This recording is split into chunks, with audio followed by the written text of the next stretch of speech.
Hello, my name is Nancy Young, and welcome to another episode of Your Voice Matters with Nancy Young, a program highlighting the positive voices within our local communities and how they're impacting and uplifting our world one person at a time.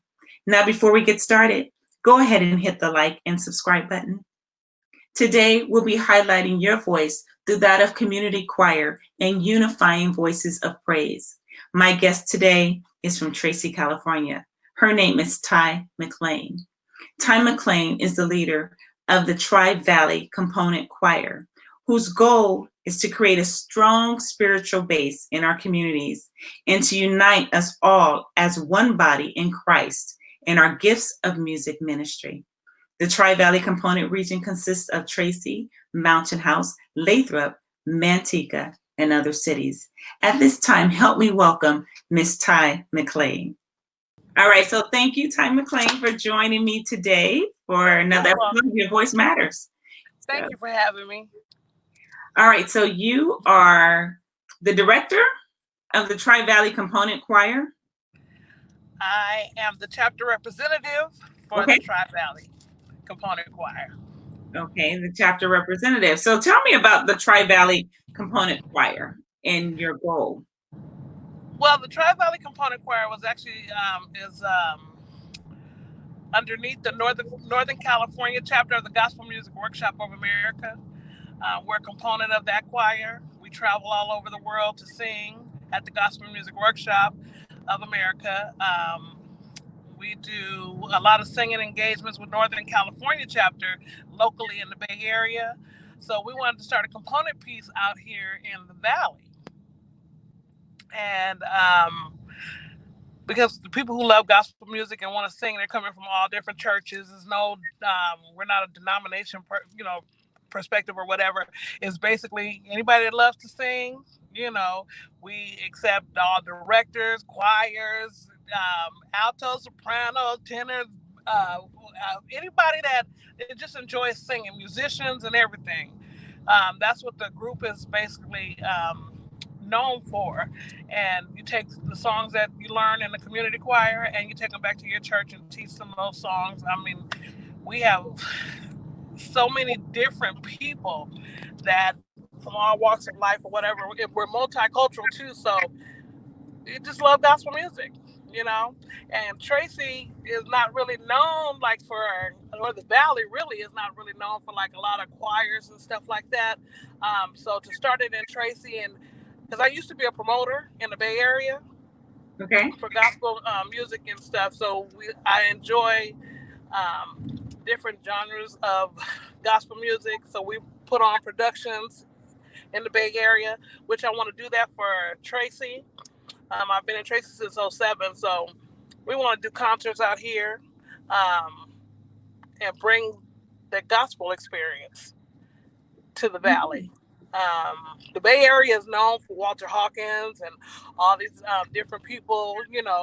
We don't have that this way, So we bring gospel artists here and just have, like musicals that we didn't have no more. We don't have those.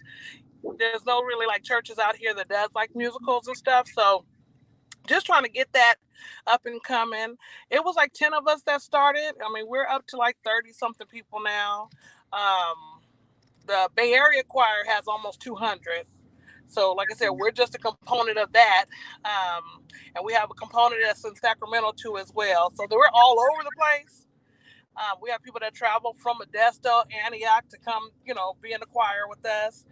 And just trying to get it off the ground, Okay. So Walter Hawkins, I knew of Walter Hawkins, the Hawkins singers, Edwin Hawkins and all them back in the 70s when I grew up in the Los Angeles area. And so Tremaine, not Tremaine, but that's Tremaine Hawkins, but like the Crouch family, their church was like on the next block over from where I lived in San Fernando. And so when I moved there during my high school years, but now in Tracy, of course, there's like no big known gospel singers, but also I was looking up the information on the Gospel Music Workshop, and I used to hear about that a lot because James Cleveland, the late Reverend James Yes. Cleveland started that. It said 1967, so a couple years before I was born. But he started that, and he was in He had a church in Los Angeles In Los Angeles, as yes. well. So yes, he I think it was an old Pick and Save or something building that he had taken over, when And a I was lot of people came under 18. that. I mean, Kirk Franklin, a lot of people were a part of the gospel music workshop. So that's usually where all your newcomer gospel artists, they start and stuff. So, and it's been going on for 50 something years, even after he's no longer here.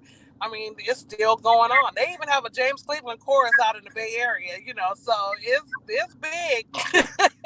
Wow. So how long have you been involved with this? Since 1998 or 99. Okay. So how did you get started with that? I mean, were you a singer? Were you directing? How did you kind of like find your way into that? Well, I've always sung like with community choirs. I'm from San Jose, so we started with San Jose Youth and Young Adults. I was in that choir, and then there was another component of the Gospel Music Workshop of Northern Cal that they had in San Jose, so I joined that, and then came out to Oakland. I just love gospel music. I've always just been a lover of gospel music. I'm the background part, like we have Robin. She's one of our minister of musics that's out here in Tracy, Robin Hodge Williams, you know, because she's a recording artist. We also, our minister of music, Jeffrey Williams, he's out in the Bay Area. He's actually, he does all our vocals and everything, like our vocal techniques and everything like that. So we just have, and they're all recording artists too as well.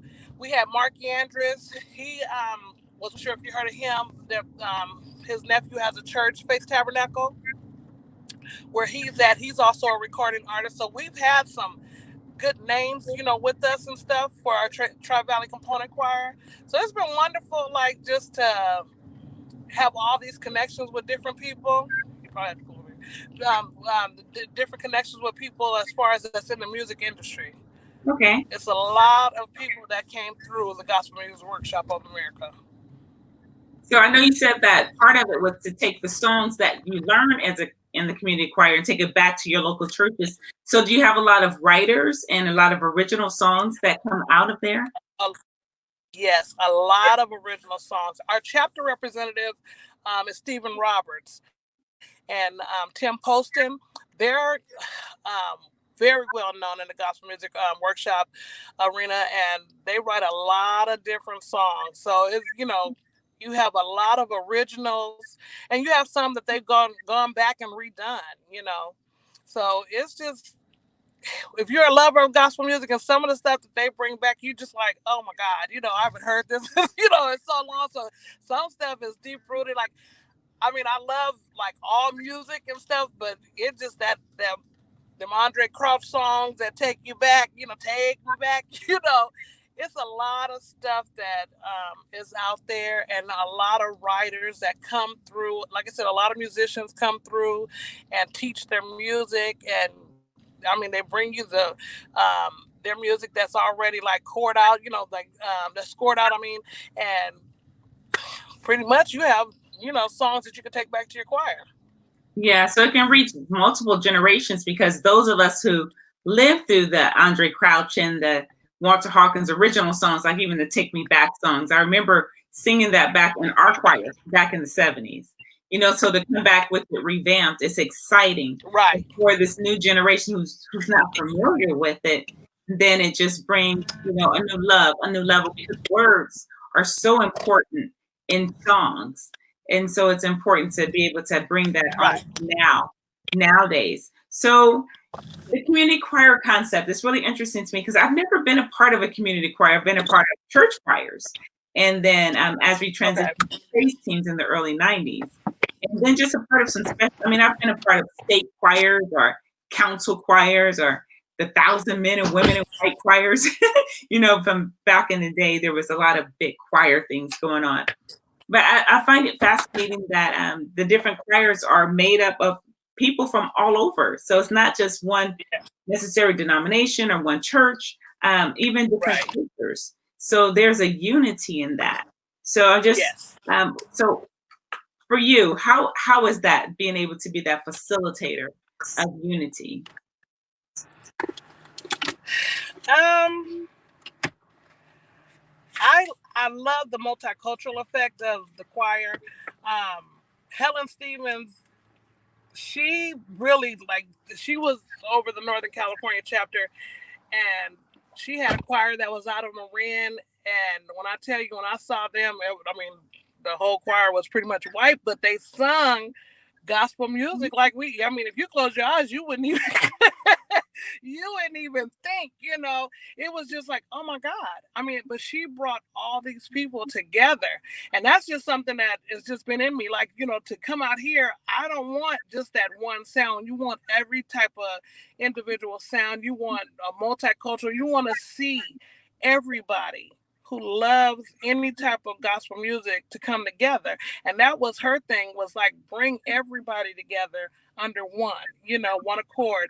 We're all in unity together, and that's just now, like what's going on now. Gospel music is a lot. I mean, it's a joy to sing, it makes you feel good. So to have a bunch of people come together of all nationalities, you're not worried about what religion that person is. You guys are singing the same thing. You're not worried about the color of their skin. You're up there as one. You're up there as one accord.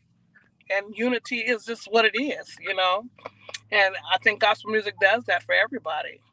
Because the unifying factor is that you're all singing about one Savior. One thing, yes. So it's not about me, it's not about you, but it's about God. And that makes the difference. And so I think a lot in the past, few years, there's a lot of crossover. There's a lot of crossover between what quote unquote was Christian and quote unquote gospel. Yes. And so there's a lot of crossover between gospel artists singing a lot of Christian songs, adding their own flavor to it, and vice versa.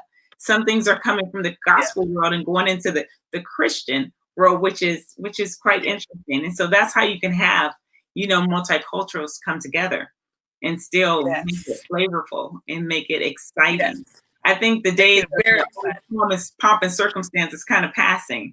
Many people are excited about rhythm and, being able to feel the presence of the Lord in the song. So do you have any favorite songs? Have you written any songs? Are you just I haven't written anything. No, it's not me that's the writer. It's a lot of people that write, but no, I haven't wrote any songs. But you just bring people together. So I love to bring people together. Okay. So what song? Do you have a favorite song? There's a song that I don't know who it's by, but it's called All Is Well, and Jeffrey Williams sings that song, and it just, it does something to me. God does all things well. And The Promise by Andre Crouch, that's a beautiful song too. It's just a lot of songs, that I enjoy. I love the slow ones. I love a good, tempo song too. But as far as just certain artists like Crystal Rucker, it's just, and Nikita Clegg Fox that just sung at George Floyd's funeral. That woman killed that song on that. Ooh, Jesus. It's so many different artists that is out there that is just has some amazing music. I wish I could write. I don't play an instrument. I don't write, but gospel music, I could put some people together. That's important. You have to get people together to be able to have that choir. You can have the talent, but if you're not connected to someone else, then it's hard to flourish. Right. It's hard to grow. Right. One of the things that we learned early on in singing in a choir is that it's one voice, it's one sound. That's right. It's not about you trying to be all that. And even if you're the leader, you're just adding to the song. You shouldn't be so separate from the song that you hold to hold the song altogether. So your role is like critical for what you do to bring everyone together. Do you find that you have a mentoring role at all when it comes to bringing, choirs together? You have to encourage people to say, I see this in you and you can do that. Even though you may not play an instrument, but you can see the potential in different ones. I don't know. People, I've been told that, oh, you're an evangelist. I've been thinking about something. Like, no. I don't know. Like, I guess I could say I'm a mentor. I used to run a group home for teenage mothers, and so it just encouraging people, I guess, and even if you can't sing, I'd rather for you to come in the choir because it's always giving you uh, that connection, that fellowship with people. Sometimes to me, singing is therapy. I could be down and go in there and just think of, just start singing something or whatever. And it's just mentally therapy. So I tell people, I don't care if you can sing, you can't sing, or whatever. Just come and just check us out. And then they come, I guess I do it.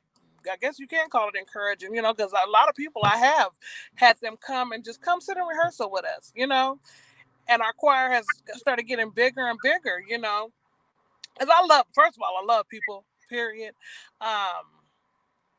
And like I said, if a person like myself who loves music or whatever, if you can just come there and just sit there and listen and it catches your ear something, you just start joining in on the song, that following rehearsal, you show up. Well, I did my part, because it's ministry in just in your mind as far as listening to music that can encourage you. Um, the people around you can encourage you. That's when Minister Jeffrey, when he gets to telling us, even when he teaches us about a song, he teaches us what the words mean. You're not thinking that deep at the time. You go to a rehearsal in a church choir, they just telling you the song and you singing it. But he goes so deep as to telling you why the words mean what they mean, what the scripture, reflects to that song. And you go like, wow, I wasn't even thinking about it. Now the song has turned into a whole different light. So to bring people into a rehearsal who may have never sung before, now you're getting a whole different dynamic from that song, and it'll mean something totally different to you. So to encourage people to come to rehearsal, just because they might be going through something at that particular time. Somebody might have said, I'm not, you know, been going through this or going through that. I'll tell them, come to rehearsal. You don't have to join, just come sit in rehearsal. And by the time they leave there, sometimes we can get our good old shout on while we're in rehearsal. We didn't left rehearsal sometimes and toe up, because the songs at the core of the songs are just, they take you to a place where, like I said, if I got you to come to rehearsal and you're into the rehearsal and it ministers to you, then I think I've done my part. So to me, that would be my mentoring point as far as just getting people out of a deep spot, because I just think gospel music does uplift your spirits, so I don't know if that Absolutely. answered your question. Yeah, it did. Because it's a ministry, and Yeah. so it's a therapy ministry Yes, it that is. reaches your heart. Because so you can get into head knowledge, but Yes. when your heart is changed, then it Yes. changes your life. And Yes. so that's what this good news is all about. So that's why I said I wanted to talk to you, because I know it's so important, and you can't take it lightly that unifying multiple people from different backgrounds and areas and experiences to be able to join together to make something unique, and Right. that brings a whole new life to those who are part of it, and those who hear it as you're starting Yes. to expand. And Yes. so what do you find that's the most challenging part of this whole thing? While we're in COVID, because now everybody's like, you are we gonna do a Zoom rehearsal? I was thinking Zoom. I don't even know how to get on Zoom or nothing like that, but they still want to come together, and like when we were rehearsing at Robin's house and everything like that, we were able to fellowship together and stuff. So now we're trying to figure out a way just to get it on the screen, because again, the one we rehearse once a month, but now people are missing that. We haven't rehearsed in like 3 months, So Yeah. now we're trying to get together and do it on the screen and have rehearsal, to where everybody's on the computer, and just for that fellowship, because sometimes this is your only outlet.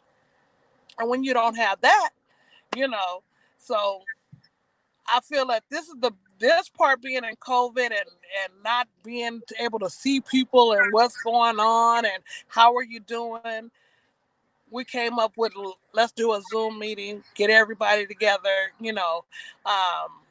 and do it that way until we're able to come together again, because this has really been hard, Yeah. Have you had your Zoom meeting yet?